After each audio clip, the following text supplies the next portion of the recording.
जय भोलेनाथ मित्रों, आप सभी का एक बार फिर से स्वागत है। मित्रों, आज की इस अद्भुत और पौराणिक कथा में हम सभी जानेंगे भगवान शिव जी के मुख से उस चमत्कारी फूल के बारे में जिसे सिर्फ सूंघने मात्र से ही स्त्रियों को पुत्र रत्न की प्राप्ति होती है। यह कथा उन सभी माताओं और बहनों को अवश्य सुननी चाहिए जो पुत्र प्राप्ति की अभिलाषा रखती हैं। मित्रों, जो भी ध्यानपूर्वक श्रद्धा से इस कथा को सुनता है उसे ईश्वर की कृपा से तेजस्वी, सुंदर और गुणवान पुत्र की प्राप्ति होती है। तो आइए मित्रों, आपका अधिक समय न लेते हुए आरंभ करते हैं। आज की दिव्य और रहस्यपूर्ण कथा एक बार की बात है। भगवान शिव जी कैलाश पर्वत पर गहन तपस्या में लीन थे। चारों ओर हिम की शांति साधना की गूंज और वातावरण में आध्यात्मिक ऊर्जा व्याप्त थी। उसी समय आद्य शक्ति माता पार्वती वहां पधारती हैं। माता पार्वती भगवान शिव जी को श्रद्धापूर्वक प्रणाम करके उनके समीप बैठ जाती हैं, लेकिन उनके मुख पर चिंता की रेखाएं स्पष्ट दिखाई दे रही थीं। थोड़ी देर बाद भगवान शिव जी अपनी ध्यानावस्था से बाहर आते हैं और स्नेह भरी दृष्टि से माता पार्वती की ओर देखते हुए मधुर स्वर में पूछते हैं, हे देवी, क्या बात है? आज आप कुछ विषाद में प्रतीत हो रही हो। तुम्हारा मन इतना व्याकुल क्यों है? क्या कोई बात तुम्हें संतप्त कर रही है? भगवान शिव जी के पूछने पर माता पार्वती कुछ क्षण मौन रहती हैं। फिर वे गंभीर भाव से उत्तर देते हुए कहती हैं, हे नाथ, आज मैंने पृथ्वीलोक पर एक दुखद दृश्य देखा, जिसे देखने के बाद मेरे हृदय में ममता रूपी मोह जागृत हो उठा और वह बार बार मेरे अंतर्मन को विचलित कर रहा है। माता पार्वती की यह बात सुनकर भगवान शिव जी बोले, हे देवी, आज आपने पृथ्वीलोक पर ऐसा कौन सा दृश्य देख लिया है जिसे देखकर आपका मन व्याकुल हो उठा? आप हमें निसंकोच होकर बताइए। तभी माता पार्वती कहती हैं, हे नाथ, पृथ्वीलोक पर बहुत सी स्त्रियां हैं जिन्हें संतान सुख की प्राप्ति नहीं हुई और वह इस दुख के कारण बहुत परेशान हैं और वह पुत्र प्राप्ति के लिए विलाप कर रही थी। हे नाथ, ऐसा हृदय विदारक और दारुण दृश्य देखकर मेरा मन व्याकुल हो उठा और मेरे मन में एक जिज्ञासा उत्पन्न हुई। हे नाथ, मैं यह जानना चाहती हूँ कि क्या कोई ऐसा पवित्र उपाय है जिससे निसंतान स्त्रियां सहज रूप से तेजस्वी पुत्र की प्राप्ति कर सके? मित्रों, आदिशक्ति माता पार्वती का प्रश्न सुनकर भगवान शिव जी एक रहस्यमयी मुस्कान के साथ बोले, हे देवी, आज आपने संसार की समस्त स्त्रियों के कल्याण के लिए अत्यंत ही सुंदर प्रश्न पूछा है। हे देवी, आज मैं तुम्हें एक ऐसे अद्भुत फूल के बारे में बताऊंगा जिसे सूंघने मात्र से ही स्त्री को पुत्र की प्राप्ति हो जाती है। तभी माता पार्वती कहती हैं, हे प्रभु, वह कौन सा फूल है जिसे सूंघने मात्र से ही निसंतान स्त्री को संतान की प्राप्ति हो जाती है और उस फूल को किस प्रकार से प्राप्त किया जा सकता है? तभी भगवान शिव जी कहते हैं, हे देवी, आपके इन सभी प्रश्नों का उत्तर मैं तुम्हें एक छोटी सी कथा के माध्यम से देना चाहता हूं, जिसे सुनने के बाद आपको आपके सभी प्रश्नों का उत्तर मिल जाएगा। प्रिय माताओं, बहनों, कथा प्रारंभ करने से पहले आप सभी से निवेदन है कि इस कथा को प्रारंभ से अंत तक अवश्य सुनना, तभी आपको इस कथा को सुनने का लाभ प्राप्त होगा। मित्रों, मैं जगत कल्याणिनी श्री राधा रानी जी से प्रार्थना करता हूं कि जो भी माताएं बहनें इस कथा का श्रवण कर रही हैं, आप उनके सभी मनोरथ पूर्ण करना और उन पर सदैव अपनी कृपा दृष्टि बनाए रखना। मित्रों, भगवान शिव जी कथा प्रारंभ करते हुए कहते हैं, हे देवी पार्वती, प्राचीन काल की बात है। गोवर्धनपुर नामक गांव में बलदेव नाम का एक साधारण सा किसान रहता था। उस किसान की 3 बेटियां थीं। किसान ने जैसे तैसे करके 2 बेटियों का विवाह कर दिया था और सबसे छोटी बेटी, जिसका नाम कमला था, उसका अब भी विवाह नहीं हुआ था। कमला बहुत ही सुंदर और समझदार थी। वह भगवान विष्णु जी की अनन्य भक्तन थी। मित्रों, आगे की कथा सुनाते हुए भगवान शिव जी कहते हैं, हे देवी, किसान ने जिन 2 बेटियों का विवाह किया था, उन दोनों बेटियों को पुत्री थी। उन्हें कोई पुत्र नहीं था। किसान की सबसे छोटी बेटी कमला की अभी तक शादी नहीं हुई थी। इस बात को लेकर किसान बड़ा चिंतित रहता था। वह दिन रात इसी सोच में पड़ा रहता था कि दोनों बेटियों को कोई पुत्र नहीं हुआ है। लगता है कि हमारी छोटी बेटी को भी कोई पुत्र नहीं होगा। यह सोचकर वह उदास हो जाता था और मन ही मन सोचता रहता था कि जिस प्रकार से मुझे किसी पुत्र की प्राप्ति नहीं हुई है, उसी प्रकार मेरी बेटियों के भाग्य में पुत्र प्राप्ति का सुख नहीं लिखा है। किसान अपनी बेटी की ओर देखते हुए सोचने लगा, विवाह होने के बाद अगर इसे भी पुत्र की प्राप्ति नहीं हुई तो मैं लोगों को क्या मुंह दिखाऊंगा। लोग पता नहीं मेरे बारे में क्या सोचेंगे। मित्रों, वह किसान जब भी खेतों में काम करने जाता, वह अपनी मदद के लिए अपनी सबसे छोटी बेटी कमला को साथ में लेकर जाता था। एक दिन किसान जब खेत में काम कर रहा था तो गर्मी के कारण उसने अपने कुछ वस्त्र उतारकर खेत के किनारे रख दिए और खेत में काम करने लगा। जब उसका काम खत्म हो गया तो किसान ने अपनी बेटी से कहा, बेटी जाओ, मेरे वस्त्र ले आओ। किसान के कहने पर कमला वस्त्र लाने चली गई। तभी उसने देखा कि उसके पिता के वस्त्रों पर एक सर्प कुंडली मारकर बैठा हुआ था। यह देखकर वह डर गई और भागकर अपने पिता के पास गई और उसे बताया कि पिताजी, आपके कपड़ों के ऊपर एक सर्प कुंडली मारकर सो रहा है। हमें उसके साथ क्या करना चाहिए? अपनी बेटी की बात सुनकर उस किसान ने अपनी बेटी से कहा, बेटी जाओ, उस सर्प को चुपचाप उठाकर बाहर फेंक दो और मेरे कपड़े उठाकर घर ले आना। इतना कहकर वह किसान खेत से घर की तरफ चल देता है। अपने पिता की बात मानकर कमला साहस दिखाते हुए उस सर्प के पास गई और बहुत ही मधुर स्वर में कहा, हे सर्पदेव, क्या तुम्हें विश्राम करने के लिए कोई मुलायम जगह चाहिए? कमला के मुख से यह बात सुनकर वह सर्प बहुत ही मैत्रीपूर्ण आंखों से विमला की ओर देखने लगा। उस सर्प को देखकर कमला समझ गई कि यह कुछ कहना चाहता है। फिर वह उस सर्प के भाव को समझ गई और उसके लिए घास फूस इकट्ठा करके एक आसन बना दिया और उसके ऊपर उस सर्प को बैठा दिया। फिर उस सर्प से कहा, हे सर्पदेव, अब तुम इस नरम जगह में बैठ जाओ और विश्राम करो। इतना कहकर कमला अपने पिता के वस्त्र लेकर घर की ओर जाने लगी। तभी उस सर्प ने कमला से कहा, ठहरो सुंदरी, मेरी बात तो सुनती जाओ। क्या तुम प्रतिदिन मेरी सेवा में आना चाहोगी? मैं जानता हूं तुम्हारे पिता बहुत ही निर्धन हैं और वह मुझे दूर फेंकवाना चाहते थे क्योंकि उन्हें उनके कपड़े मिल सके। हे सुंदरी, तुम मुझे बहुत कोमल और साफ हृदय वाली लड़की दिखाई दे रही हो, इसलिए मैं तुम्हें पसंद करता हूं। यदि तुम प्रतिदिन मुझे अपने साथ घुमाने ले चलोगी तो मैं तुम्हें बदले में बहुत सारा धन दूंगा। सर्प को बोलते देख कमला आश्चर्य से बोली, हे सर्प देव, आप कौन हैं? कमला के पूछने पर सांप ने अपने जीवन में घटित हुई घटना का वृत्तांत सुनाते हुए बोला, हे सुंदरी, मैं एक राजकुमार हूं। साधु महात्मा के श्राप के कारण मैं 3 वर्ष के लिए सर्प बन गया हूं। यदि तुम 3 वर्ष तक मेरी सेवा करोगी तो मुझे इस श्राप से छुटकारा मिल जाएगा और फिर राजकुमार बनते ही मैं तुम्हारे साथ विवाह कर लूंगा। सर्प की बात सुनकर कमला ने सर्प से कहा, हे राजकुमार, मुझे आपकी शर्त मंजूर है। आप जैसा कह रहे हैं मैं वैसा ही करूंगी। इतना कहकर वह उस सर्प को वचन देकर अपने घर चली गई और अगले दिन सुबह उठकर वह अपने पिता के पास गई और बोली, पिताजी, आपके कपड़े मैंने लाकर आपको दे दिए। अब तक मैंने अपनी और आपकी गरीबी देखी है। मैं काफी समय से घर पर रह चुकी हूं। अब मैं इस संसार में अपनी किस्मत आजमाने जा रही हूं। आप मुझे जाने की अनुमति दें। अपनी बेटी की यह बात सुनकर किसान को गुस्सा आ गया। वह अपनी जवान बेटी को कहीं जाने नहीं देना चाहता था, इसीलिए उसने अपनी बेटी को जाने की अनुमति नहीं दी। लेकिन कमला अपने पिता से जिद करके घर से बाहर निकल गई और उस सर्प से मिलने के लिए चल देती है, क्योंकि उसने उस सर्प को वचन दिया था। थोड़ी देर बाद वह सर्प के पास जा पहुंची। कमला को देखकर वह सर्प बहुत प्रसन्न हुआ और बोला, अब तुम आ गई हो तो मुझे थोड़ा इधर उधर घुमाने के लिए ले चलो। कमला ने वैसा ही किया। उसने उस सर्प को अपने साथ लिया और उसे घुमाने के लिए चल देती है।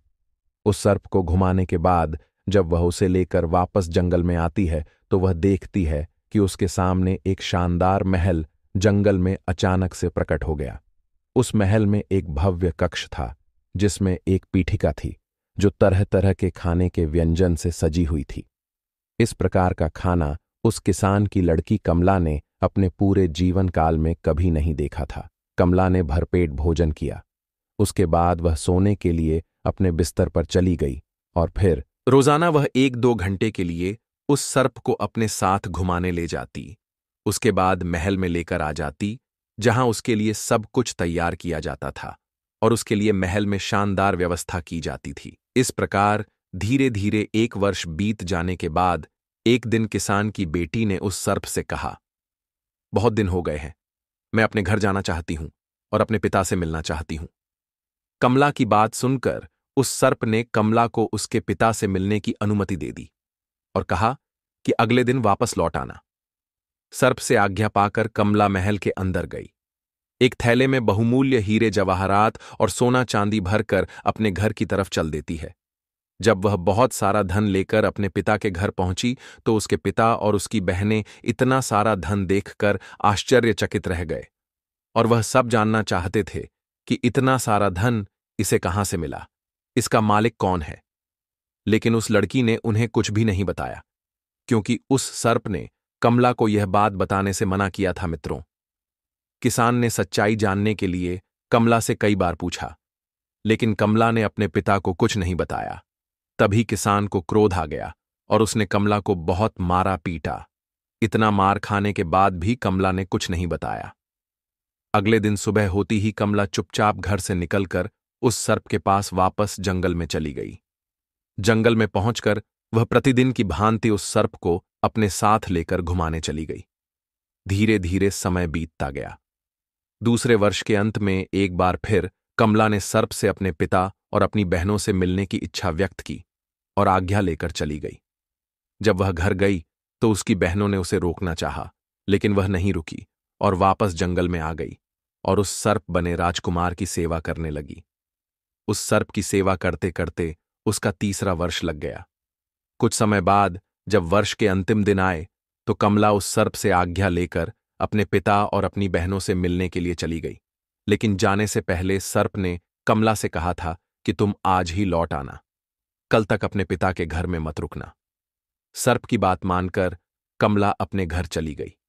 काफी लंबा सफर तय करने के बाद जब कमला अपने पिता के पास पहुंची तो उसके पिता और उसकी बहनों ने इस बात पर जोर दिया कि जो धन वह अपने साथ लेकर आती है उसका असली मालिक कौन है और तू किसके यहां पर काम करती है। अपने पिता और बहनों के पूछने पर कमला ने उन्हें कुछ भी नहीं बताया। इस बात से उसके पिता को गुस्सा आ गया और उसने कमला को एक कमरे में ले जाकर बंद कर दिया। जैसे तैसे करके कमला कमरे से बाहर निकली और भागते हुए जंगल में जा पहुंची। लेकिन जब तक वह घर से जंगल में लौटी तब तक बहुत देर हो चुकी थी। वह सर्प अब वहां पर नहीं था। वह घबरा के इधर उधर उस सर्प को खोजने लगी। उसने जंगल में सभी जगह देखा, किंतु उसे वह सर्प नहीं मिला और जिस महल में वह उस सांप के साथ रहती थी वह भी गायब हो चुका था।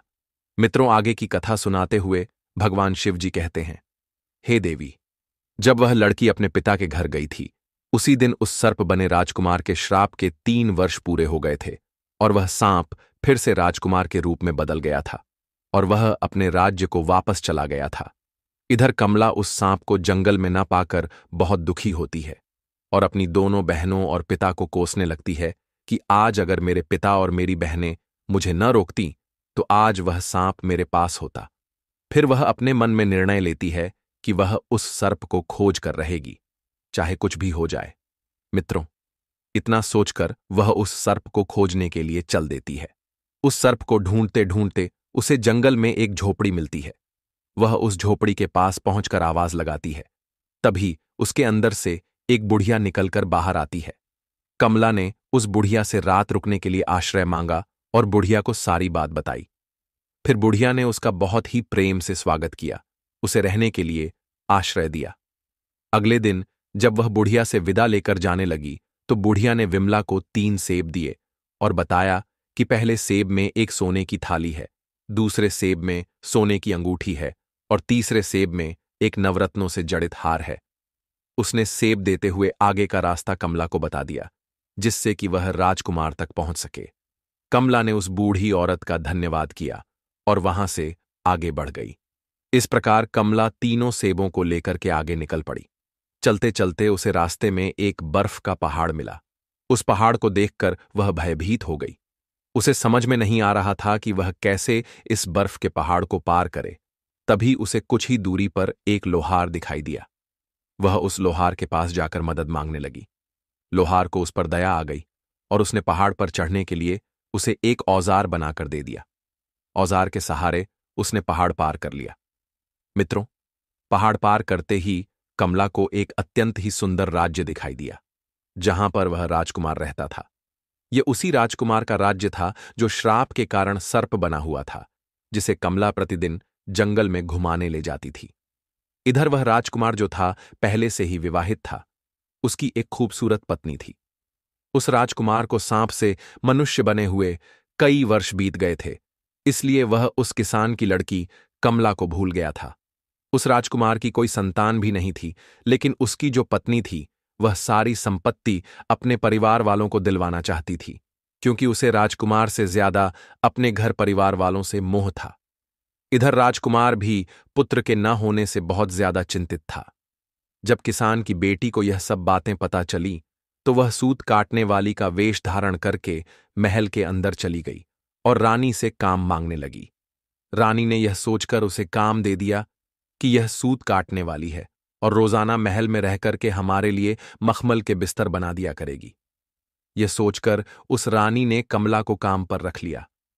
काम मिलने के बाद कमला ने पहले दिन वाला सेब फोड़ा जो उस बूढ़ी औरत ने उसको दिया था।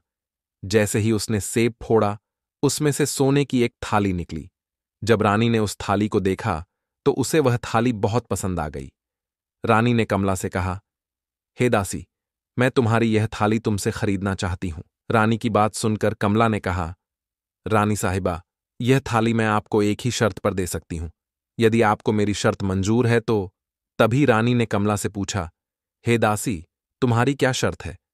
कमला ने अपनी शर्त बताते हुए कहा, रानी साहिबा, अगर आप मुझे एक रात के लिए अपने पति के साथ सोने दोगी तो यह थाली मैं आपको दे दूंगी। रानी ने कमला की बात मान ली, क्योंकि उसे वह सोने की थाली बहुत पसंद थी।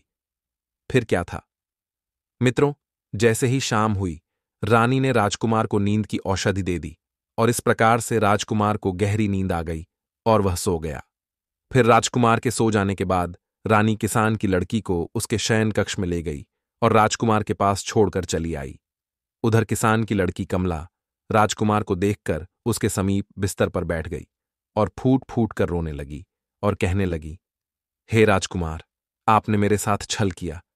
मैंने 3 साल तक आपकी सेवा की है। तुम्हारी वजह से मुझे अपने पिता और बहनों से मार और कठोर शब्द सुनने को मिला। मुझे बर्फ के पहाड़ पर चढ़कर तुम्हारे पास आना पड़ा।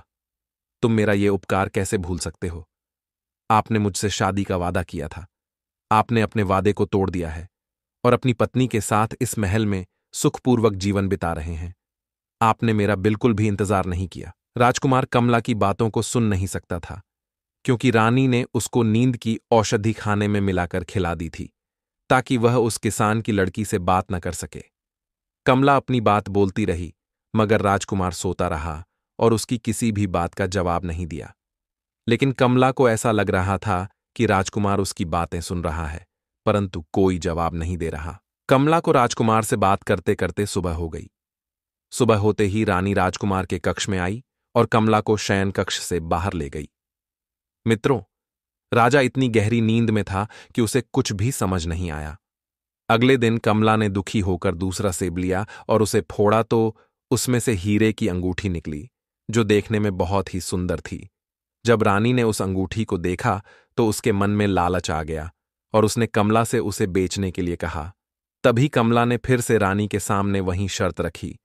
रानी ने कमला की शर्त मान ली और उसे ले जाकर राजकुमार के कक्ष में छोड़ दिया। सब कुछ पहली रात की तरह ही हुआ। राजकुमार नींद की औषधि खाने की वजह से गहरी नींद में सो रहा था, क्योंकि रानी ने दूसरी रात भी राजकुमार को नींद की औषधि खाने में मिलाकर खिला दी थी। किसान की बेटी कमला फिर से राजकुमार के सामने अपना वही वृतांत सुनाने लगी और जोर जोर से रोने लगी। इस बार राजकुमार का प्रधान सेवक किसान की बेटी की यह सब बात चुपचाप सुन रहा था। अगले दिन जब सुबह हुई तो राजकुमार के प्रधान सेवक ने राजकुमार को रात में उसके साथ हुए सारे किस्से को सुना दिया। यह बात सुनकर राजकुमार को बहुत आश्चर्य हुआ और उसे अपना किया हुआ वादा याद आ गया। फिर राजकुमार ने सोचा, मुझे उससे मिलना चाहिए। मित्रों, उधर सुबह होते ही रानी कमला को अपने साथ लेकर अपने कक्ष में चली गई थी। थोड़ी देर बाद कमला ने उस बूढ़ी औरत के द्वारा दिया हुआ तीसरा सेब फोड़ा तो उसमें से एक चमचमाता हुआ नवरत्नों से जड़ित हार निकला। रानी ने जब वह नवरत्नों से जड़ित हार देखा तो उसे लालच आ गई और उसने कमला से कहा, यदि वह उसको यह नवरत्नों से जड़ित हार दे दे तो वह इस रात भी उसे राजकुमार के साथ सोने देगी। रानी की यह बात कमला मान गई। जब शाम हुई तो रानी ने राजकुमार के लिए खाना परोसा, लेकिन इस बार राजकुमार ने खाना नहीं खाया, क्योंकि उसे पता चल गया था कि इस खाने में नींद की औषधि मिली हुई है। राजकुमार ने खाना खाने का नाटक किया ताकि रानी को उस पर कोई शक न हो। उसके बाद राजकुमार उठकर अपने शयन कक्ष में चला गया और चुपचाप नाटक करके लेट गया। थोड़ी देर बाद रानी कमला को अपने साथ राजकुमार के शयन कक्ष में लेकर आई और उसे छोड़कर चली गई। कमला उदास होकर के राजकुमार के बिस्तर के पास में गई और वहीं पर खड़ी होकर रोने लगी और कहने लगी, हे राजकुमार, अपने मेरे साथ ऐसा क्यों किया? मैंने तो 3 वर्षों तक निस्वार्थ भाव से आपकी सेवा की। मुझे अपने पिता और बहनों से मार और कठोर शब्द मिले। आपसे मिलने के लिए मुझे बर्फ के विशालकाय पर्वत को पार करना पड़ा, जंगल में इधर उधर भटकना पड़ा। आप यह सब कुछ कैसे भूल गए? आप यहां अपनी पत्नी के साथ महल में सुखपूर्वक जीवन जी रहे हो मित्रों। इस बार राजकुमार चुपचाप कमला की बात सुन रहा था, लेकिन वह झूठ मूठ कर सोने का नाटक कर रहा था और मन ही मन सोचने लगा कि एक मेरी रानी है जिसके लिए मैं इतना सब कुछ करता हूं, और वह मेरी संपत्ति को अपने मायके वालों को देना चाहती है, मुझे सम्मान तक नहीं देती। और एक यह लड़की जो अपने प्रेम को ढूंढते हुए यहां तक आ गई, और जब मैं सर्प रूप में था तो इसने लोगों की परवाह न करते हुए मेरी दिन रात सेवा की।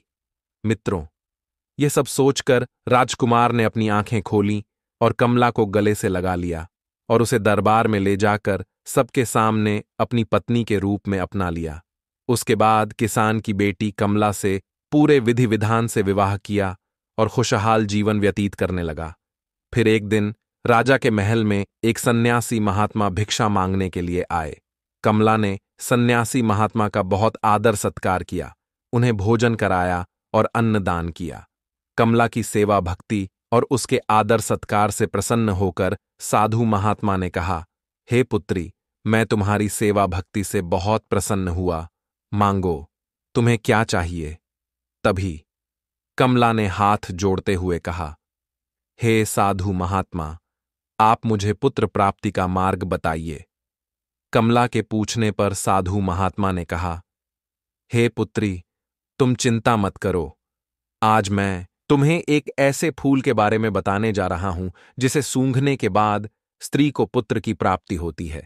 आगे सन्यासी महात्मा ने कहा, हे पुत्री, इस फूल को जो भी स्त्री मासिक धर्म पूरा होने के बाद में सूंघ लेती है और सूंघने के बाद में अपने पति के साथ संसर्ग करती है और गर्भ धारण करती है, उसे निश्चित ही एक गुणवान और भाग्यवान पुत्र की प्राप्ति होती है। मित्रों, आगे साधु महात्मा ने कमला से कहा, हे पुत्री, इस महल के बगीचे के पूर्व दिशा में धतूरे का एक पेड़ है। उसमें धतूरे के फूल लगे हुए हैं जो भगवान शिव जी को अत्यंत ही प्रिय है। तुम सुबह सुबह ब्रह्म मुहूर्त में उठकर स्नान ध्यान करने के बाद उस फूल को तोड़कर भगवान शिव जी के शिवलिंग पर चढ़ा देना। शिवलिंग पर चढ़ाने के बाद तुम उसे अपने साथ ले आना और अपने पति से मिलने से पहले उस फूल को सूंघ लेना। उसके बाद तुम उसके साथ संबंध स्थापित करना। ऐसा करने से तुम्हें अवश्य ही पुत्र की प्राप्ति होगी। इतना कहकर वह साधु महात्मा वहां से चले जाते हैं। मित्रों, यह बात कमला ने राजकुमार को बताई। राजकुमार यह सुनकर बहुत प्रसन्न हुआ। कुछ दिन बाद कमला को मासिक धर्म की पीड़ा हुई। उसके बाद वह मासिक धर्म से निवृत्त होकर स्वच्छ होने के बाद महल के उद्यान में जाती है और धतूरे के फूल को तोड़कर भगवान शिव जी के शिवलिंग पर अर्पित करती है। उसके बाद घर लाकर उस फूल को सूंघ लेती है और राजकुमार के साथ में संबंध स्थापित करती है और फिर वह गर्भ धारण करती है। जब उसके गर्भकाल का समय पूरा हुआ तो कमला ने एक तेजवान और गुणवान पुत्र को जन्म दिया। पुत्र प्राप्ति की खुशी में राजकुमार ने सारे राज्य में मिठाई बांटी और गरीबों को दान पुण्य किया। उसके बाद कमला अपने पति के साथ अपने पिता के घर जाती है। अपनी पुत्री को एक सुंदर राजकुमार के साथ आता देखा। किसान बहुत खुश हो जाता है, वह उसका स्वागत करता है। फिर कमला ने अपने साथ घटित हुई सारी घटना अपने पिता को सुना दी और फूल वाली बात अपनी बहनों को भी बताई। यहां तक कि राजा की पहली रानी को भी उसने यह फूल वाली बात बताई। फिर तो सभी को पुत्र की प्राप्ति हुई और जिसने पुत्री चाही उसे पुत्री की प्राप्ति हुई। मित्रों, आगे भगवान शिव जी कहते हैं, हे देवी, इस कथा को सुनने के बाद आपको आपके प्रश्न का उत्तर मिल गया होगा। तभी माता पार्वती कहती हैं, हे प्रभु, आपके मुख से यह अद्भुत जानकारी पाकर मैं धन्य हो गई। मैं इस ज्ञान को समस्त लोकों में प्रसारित करूंगी। प्रिय मित्रों, इस प्रकार से आज की यह कथा समाप्त हुई। आशा करते हैं कि आपको यह कथा पसंद आई होगी। यदि आपको यह कथा पसंद आई हो तो कमेंट बॉक्स में सच्ची श्रद्धा से जय भोलेनाथ, जय हरि विष्णु अवश्य लिखे। भगवान भोलेनाथ आपकी सभी की मनोकामना अवश्य पूर्ण करेंगे। प्रिय मित्रों, वीडियो देखने के लिए आप सभी का बहुत बहुत धन्यवाद।